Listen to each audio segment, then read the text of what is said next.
Hey everybody, it's Peter, and this is the 2025 Kawasaki W230, new to North America for this year. That is the 2025 Kawasaki Eliminator. That's the SE model, the top version. There's one level just below it. But in this video, what we're gonna do is try to show you a number of the differences that are a little less obvious between these two smaller displacement bikes that are great for returning riders, great for beginner riders, and in many cases great for experienced riders as well if you want a bike of a certain character. So I'm filming here at Jim Gilbert's Power Sports, Jim Gilbert's Wheels and Deals. This is the #1 volume Kawasaki dealer in the country. I'm filming here in January. There's snow outside, and there are bikes as far as I can see that way, as far as I can see that way, as far as I can see this way, way down the hall, lots of bikes all the way down the hall and into the main showroom. They already have all of their motorcycles here. 2025s are coming in. So if you're watching this and you want to know more about what's coming for Kawasaki, make sure you hit the subscribe button and feel free to leave me some comments in the comment section. I do my best to read everyone and I respond to most of them in videos more than on just the comments. So make sure you leave me a comment and we'll make sure that we get you all the questions you want answered in the videos coming up in the next little while. So let's get going with this review. So very briefly, let's set the class for these two bikes. This one here is a retro style bike, which I kind of like, but it's definitely not for everyone. It's not very fast. It has sort of that return to the romantic era of motorcycling where it's not super fast, but it's just a great way to have fun transportation, and it does a good job. It also looks fantastic, especially in person, and it's reasonable size. A lot of these tiny displacement bikes tend to be really small bikes, but as you'll see in a little bit, I fit on this as about a 6-footer on this. This is the Eliminator. It was new last year, much more of a modern take on, low displacement motorcycling. But this low displacement motorcycle, they call it the Eliminator 500. It's got 451 cc. It's a twin cylinder. That's a single cylinder. We'll talk about why that matters. And this one has the Ninja 500 engine. It's basically got class leading horsepower, and it's certainly a really probably leading bike in the segment. It's a lot different than that. It's going to be more appealing to more people for a reason, but why? So we're going to talk about some of those details as we go through both these bikes together. Let's dig in, starting with the front wheels. So in this video, I'm going to sort of read and list a number of specs, but then I'm going to make sense of those specs. So if you glaze over when I'm reading numbers and you want to actually know the comparison, don't worry, I'll make it clear. But let's talk about what you're looking at right now. So first of all, you've got sort of traditional forks. This is a very similar design between both bikes. This happens to be, I don't know if you can hear it, I'll put my mic near it. That's a steel fender there. So you've got that retro look with that retro feel. You've also got the spoked wheels here to give you that retro look. They're going to be a little harder to keep clean because they are spoked, but again, there's only a disc on this side, so you can reach it from the other side, keep things clean. Let's talk about that brake disc and the tire as well. So first of all, the brake disc itself is 265 millimeters. So that is the diameter, 265 millimeters across. And that's a little bit smaller than you're going to see on the Eliminator, but again, this bike is less powerful. It's not going to be able to go as fast, so that suits it just fine. The tire size, 90, 90, 18. Let's just start with what that means. So 90 is the width of the tire, 90% of it is sidewall, and it's an 18-inch diameter wheel. So you can see by the tread here that it's kind of a retro style tread. You're also going to notice a little bit less of this hard pointed edge here on this bike compared to the Eliminator. The Eliminator does not have typical cruiser tires that you'll see in a second. It's a little bit more sporty tires than the typical cruiser. So Eliminator is going to be a little bit sportier. So let's just move there right now and we'll show you what I mean. All right, so taking a look at the Eliminator now, you can see some obvious differences right away. First of all, we tapped the fender on the W230. This one is not metal, it's plastic. Of course, that's gonna be less corrosion. It also has a pretty cool paint scheme, a little bit more modern. This one is the new for 2025 paint scheme. We'll show you that as we get going. But let's talk about the brake discs as well. Let's start in the same spot. So the brake disc on this one is 310 millimeters compared to 265. So a larger disc is going to give you a little bit better braking. Now again, this is a much faster motorcycle. People think it isn't fast, but if you think about it, this is much quicker than the average car in 0 to 60. So again, while it's a low displacement, it has a really potent engine for a lower displacement bike, and it's going to be faster than most cars for sure in the 0 to 60. So you've got the bigger brake on there. Again, single discs on both these. Both the bikes have ABS, and they both have a similar way of grabbing the brakes. It's a 2-piston caliper. So the other thing you're going to notice though is the front wheel, the differences here. So it is a 130/70 18. So it's still an 18-inch rim, but instead of the 90, it's 130 millimeters across, which is the width here. It is a much, much wider tire that's going to give you a little bit extra bump absorption. It's going to give you a little better presence as far as a big bike look. And it has this sharper edge here, which is what you see on a more of a sport bike. So it's going to give you some pretty decent handling for a cruiser. And that's one of the things with this Eliminator. It's a pretty decent handling little bike, and it's got the tires that match. So it's got the cruiser type tread, but it's got a profile closer to a sport bike, and that's one of the things that you have to keep in mind with this bike, is it's gonna be able to give you a little bit better handling than maybe the body style suggests.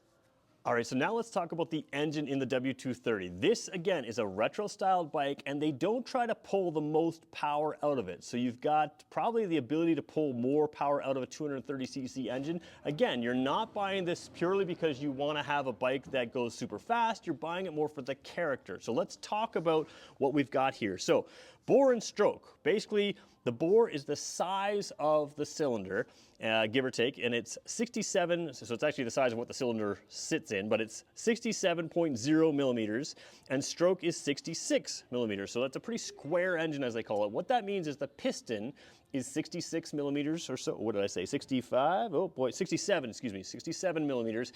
What that means is this is a single piston engine, and the single piston is actually not as large as far as the circle of the piston, like the overall area of the piston is not as large as one piston in the Eliminator. The Eliminator's got 2 cylinders, this has got 1 cylinder, and the cylinder isn't as wide, but it does travel farther. So what does that mean? Well, basically what it means is by traveling farther, it's a fairly torquey engine, but because it has to travel far, it usually can't rev as high. Now, that's one difference. There's only 1 cylinder, not 2. It's a cylinder that travels farther, even though it's just a hair smaller, but it is relatively torquey and it won't have a ton of horsepower. Now, in addition to that, like I said, you can get more power out of this. One of the things you'll notice here is it's air-cooled. There's no radiator on the front. Air-cooled engines tend to be detuned a little bit just so you can manage temperatures. You highly tune an engine, you want to make sure you can really precisely control the temperature of the engine. And again, that's also something that's going to tune it down. It's going to be set up to give you a feeling more than overall performance. That's a really key piece to the W230 engine. It's going for that retro style feel, even if it's not peak performance, but it is going for, a feeling more than performance. Let's go to the Eliminator now and show you some differences. All right, so looking at the Eliminator now, you've got 2 pistons right in here. So the 2 pistons is, one of them is a little bit, or both of them are a little bit larger. They are 70 millimeter instead of 66 millimeter. So they're a little bit larger. If you think about a small cylinder, a little bit larger cylinders, but just a tiny bit, right? But then you have 2 of them in here. So one here, one further back, in the background of what would be in the camera shot here. And they are parallel, so same thing in here. And then, of course, you also have them traveling less distance. So instead of having to go a long ways up and down, they can go a little ways up and down. A little ways up and down usually means a faster revving engine. Two cylinders also kind of allows that. So what you end up having is 2 cylinders making power, but then it's again tuned higher. It has a higher compression ratio.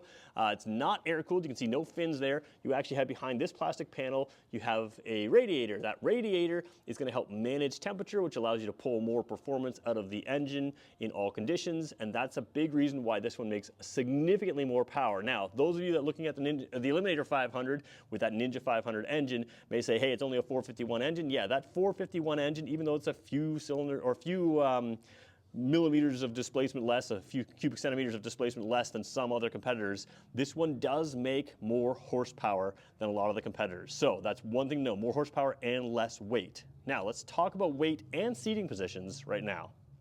All right, so let's start by sitting on this WT30, a more standard style bike is what they call it. Very light, 315 pounds wet, that's with fuel by Kawasaki's number. So comparing Kawasaki's number to that one, 364 pounds, 315 pounds, there's your equivalent weight from the same source, both from Kawasaki.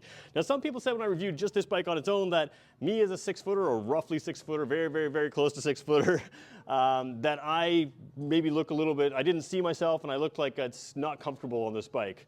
It is. I think if you were 6'4", yeah, it's not going to be comfortable on probably either of these bikes. But some people say, oh, you're not comfortable on it. No, I am. I'm comfortable with this bike. I could ride this bike. Are there more comfortable bikes? Yeah, for me, a little bit higher seat, maybe a little bit further forward pegs could help me. But again, I ride a sportier bike. My legs are curled in that way.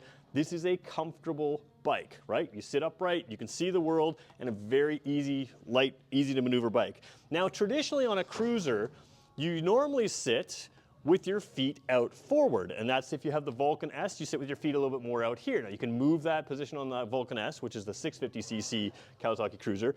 This one has a very similar seating position to that bike, and I think that's a real strong point. This is a seating position that for most people is easier to handle the bike. To me, this feels a little lower. I'll get to the specs in just a second, but the handlebars also feel high.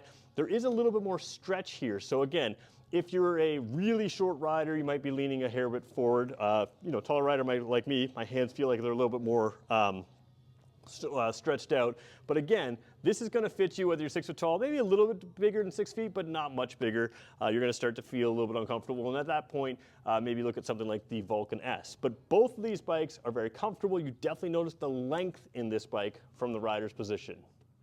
All right, I can't memorize every spec, but I do want to talk about a few specs right now, so I've got my cheat sheet in front of me. Now, first of all, I don't like to quote seat height all the time. Some people get really stuck on seat height because they say, oh, if this one's tall, then that one's going to fit me or not going to fit me. But the seat shape really plays an effect. Something as simple as just the width of the seat or the width around the motorcycle can really play on how tall it feels. But we'll keep that aside. We've got the same manufacturer, so hopefully you'll have similar measurements here. This bike here, the Eliminator, seat height 28.9 inches. As we go to this one here, 29.3. So very little difference in actually measured seat height. So if you sat on one, you want to sit on the other, you're basically, again, going to feel very similar on both. But handling is also going to be very different on these motorcycles. Now again, we talked about the more sporty tires on the Eliminator, but something like wheelbase plays a role in that as well. So wheelbase on this, which is again, the distance from the center of this axle to the center of that axle, is 55.7 inches. The Eliminator, of course, is longer, 59.8 inches from there to there. And that's going to play a role in sort of stability at speed. Now this one's a little faster bike, so that can matter as well. This one might feel a little bit more nimble around town because it's lighter weight and because it has that shorter wheelbase. The other thing to keep in mind is turning lock, and if I can just go to the right spot here where I can find that, basically the steering angle on the Eliminator, 35 degrees one way, 35 degrees the other way, which is okay for a cruiser. It's nothing fancy. Let's jump over to this one, and I believe it is, I think it's 40 degrees, so where are we? Yes, 40 degrees here, 40 degrees there. So at very slow speeds, when you're going lock to lock, this one's going to be able to give you a shorter wheelbase and a tighter turning circle. You're going to be able to do those tighter U-turns if you've got a little bit of skill. This one, again, nothing wrong with it. It's still a fairly small bike, but it is going to be a little bit larger turning circle at full lock simply because of the wheelbase and the lock. All right, let's take a look at the gauges and dash because there's a whole lot different there in the controls of these two bikes. So starting here with the W230, again, I did the full review of this bike just a couple days ago. You can find that on my YouTube channel as well. Like I said, go back a couple days on where we are today. But what you have here is very basic dash. Again, this one is styled like a retro bike. They want the whole feeling from the engine, the character, the suspension, everything to be more of a retro style bike. So you've got speedometer here, and we're in kilometers per hour because we're in Canada. The odometer down here is set for the odometer. We've got trip odometer, we've got the clock, and that's it. Odometer, trip odometer, and clock. Down here, a good selection of warning lights, including, like I mentioned the other day, signal lights on left and right. Sometimes they only put them on a single one side or the other. So you've got all the basic controls, including a tachometer, which is what I like. It's a backlit display, so at night you're going to see these nice sort of golden red kind of glowing there. Nice looking, clean. Not modern, but gives you the basic information that you need on the W230. Moving to the Eliminator, you've got a pretty modern dash. In fact, it's exclusive to the Eliminator within the Kawasaki lineup. Let's take a look at that right now. All right, taking a look at the Eliminator dash, I want to point out this is the screen off, of course, and I've got some reflection in there.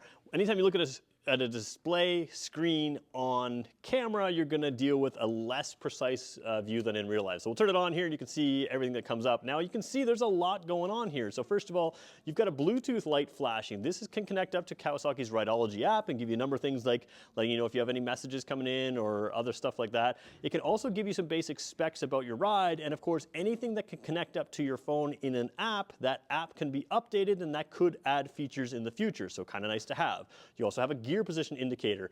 I really like gear position indicators, even as an experienced rider. I learned to ride on bikes without them. You don't need them at all, but they're definitely nice to have as you're clutching in and picking a gear to go down, especially if you want to be a little more performance oriented, which again, this bike isn't a performance bike, but it has some performance. You can really rev it out and have some fun. Speaking of revving it out, you can see you can rev to about 11,000 RPM. I believe the other one, let me just double check. Yeah, the other one is about 8,500. So much higher revving engine over here. You've got the clock always visible up there. You've got your speedometer down there, and then you're able to sweep through some various things. So right now it's showing you liters per 100 kilometers. That would be your instant fuel efficiency. So if we were driving, now you can set that to liters per 100 kilometers, kilometers per liter, miles per gallon US, miles per gallon UK. So you have that, but that's your instant that's showing right there.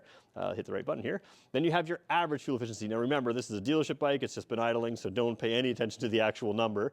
But instant and average fuel efficiency, there's your range, distance to empty, kind of nice to have. Regular odometer you've got, trip A, which we had on the other one as well. This one also has a trip B.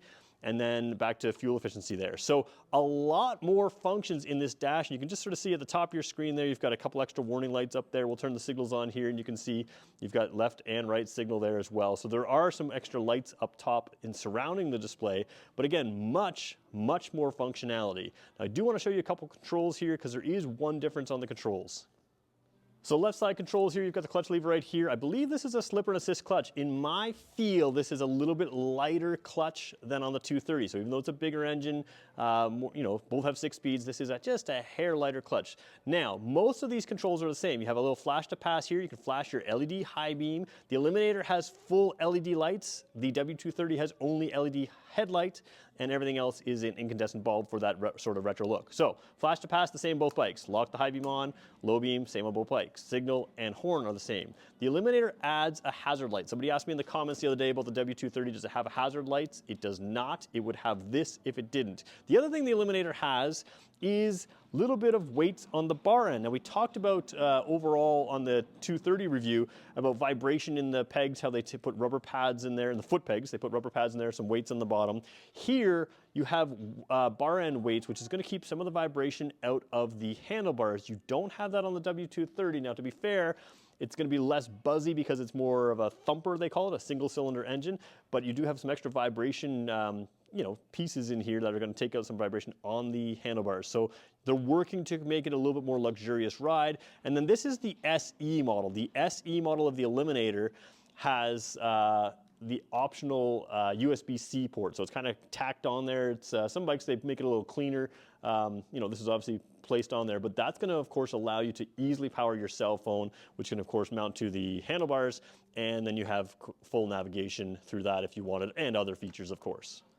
So let's talk about the riding experience and how you could use these bikes and where one's different than the other. So one of the complaints I saw, again, I film in Canada and this bike isn't crazy unreasonably priced, but some people say, hey, a 230 bike, this is priced too much for a 230cc single cylinder bike that really hasn't got a lot of power. This one's more than twice as much power. So I do see what you're saying there, but I think what Kawasaki is saying to us is, hey, this isn't meant to be a pure high volume bike. It's going to be a great bike for a beginner. It's going to be a bike that cruises those 80 kilometer an hour, 50 mile per hour roads at or above the speed limit with all kinds of fun. But they've gone to the effort of adding the details into this bike to make it styled well. It does not feel cheap in any way. And sometimes when you get those less expensive bikes, they're very plasticky, they're very cheap. And this one isn't that. It has unique pea shooter exhaust, which isn't just style. It allows a little bit of thumping and burbling and other things. So it does have a character. And to engineer those kinds of things in, you do need to pay a little bit extra. So I don't think this is a terrible value if you understand that you're not just buying a low displacement bike, you're buying a low displacement bike that's got some character, it's gonna make it kind of fun to ride. But in the pure fun to ride department, if you want something comfortable all day, this is really probably one of your best options in the 500cc or less, simply because that 451cc engine is the Ninja engine. It's fully capable of highway speeds and well beyond. It's still going to be comfortable, probably a little bit more comfortable for a lot of people on the long run, and you get some of the technology. And some of this technology you don't even get in the next step up, which is the Vulcan S. You have the dash here, which is totally unique to this bike, so you really end up with a lot more features on this bike and a lot more power. Now, This isn't a bike that you're gonna do a lot of tours on, but the general style of it means you can throw some side bags on here, you can do a sort of day trip, that kind of thing. On this bike, a lot of people don't think of it as a touring bike, but it has got some mounts here which you can get Kawasaki accessories, and now I'm sure aftermarket accessories to put some bags on the side. If you want to do an overnight trip on this bike, it is fully capable of doing that. So while 500cc bikes in the past used to be underpowered, this one is fully capable of doing all of the motorcycling you'd want to do while still being inexpensive on fuel and relatively inexpensive on insurance. Again, when I was comparing this bike, I talked a lot about the differences between this and a Ninja 500, but I left this out because I knew I'd do this comparison. Both of these bikes do overlap in the comfort cruising area. This one's going to offer more performance. This one's going to have a little more character visually and a little bit more character in the way it feels, but it is not a fast bike and you have to accept that when you get it. So, which one's best for you? Let's talk about that. The W230 from a displacement point of view is obviously great for beginners, but I wouldn't say that this is sort of the only beginner bike option out there or even the best beginner bike option. Where I think this would be really great is maybe have a young person in your house that's just getting their license and an older person who likes motorcycling, maybe doesn't have a motorcycle or wants something different. You could share this bike easily. Of course, that cuts the price because you have two people sharing it. Maybe you can have two people paying for it. But what it does is it offers something that's truly unique. And if you tell me, oh, this, that, the other thing, there's a lot of reasons to complain about a 230cc air-cooled bike that doesn't make a lot of horsepower, but the reality is everything about motorcycling is compromised. You can take your argument about this isn't good enough, this isn't good enough, this isn't good enough, and end up in a boring car with a whole cage around you. This is motorcycling, and that's the joy of this bike. It's not about speed, it's not about performance, it's enjoying the compromises, enjoying the thump of the engine, enjoying that it doesn't have everything perfect, and sometimes in its imperfection is what makes motorcycling kind of perfect. So this is a good bike for beginners, a good bike for returning riders, and part of the charm of it is enjoying the imperfections. Moving to the Eliminator, let's talk about that one. From a pure motorcycling perspective, this bike makes you have to make less compromises. It has the performance to take a single rider well beyond speed limit, even two riders well beyond speed limit, but I will say both these bikes are going to be by far most enjoyable with a single rider most of the time. They're both capable of taking another person around town, but this one's going to have less compromises. Want to go on a tour tomorrow? Throw some bags on, throw your GPS through, or your cell phone through GPS through the USB-C on the SE model here, and you're good to go. Like, you can do it on this bike. Want to throw a windshield on? No problem. You can get windshields on this bike. There's all kinds of pieces on this bike that you can add, and it will do everything pretty well. I think this bike is a good alternative for people who don't want the less expensive Z or Z500 or the Ninja 500, simply because those bikes, again, are more compromised. While they are better for performance, for most people, if you're just driving the roads, you're not going to get the full performance out of those bikes unless you head to a racetrack. But on this bike, you have a little bit more ability to go on longer tours, day trips, even overnight trips, and do all those things on a bike that is not a high displacement bike, but still offers good power. This is going to accelerate faster than some low displacement or older Harley Davidsons, even though it's just a twin cylinder 451cc. This bike gives you everything you need with a little less character, but more feature-rich pieces. So again, that one character, this one better all-rounder for sure. This is a bike I would absolutely recommend to all beginners, but it is a little bit more expensive. There are cheaper options even within the Kawasaki lineup to get this engine in other ways. So you have to decide the kind of bike you want. Both have low seat heights, both are easily comfortably fit a 6-footer or below. Maybe if you're above 6 feet, you have to try it out. You might be fine with it, you might not be, but if that's the case, you have options. So different purposes, different characters, both really cool bikes. Let me know in the comments below which one you choose, why you like one over the other. Again, I expect this one to be more popular to the mass market, but that is a really cool bike as well. I really enjoy that they're both here, that they both exist, and you can buy them both, and actually they're in stock right now. You can buy them both here at Jim Gilbert's Power Sports. Thanks everybody for watching. If you made it this far, make sure you subscribe, and we'll catch you in the next one.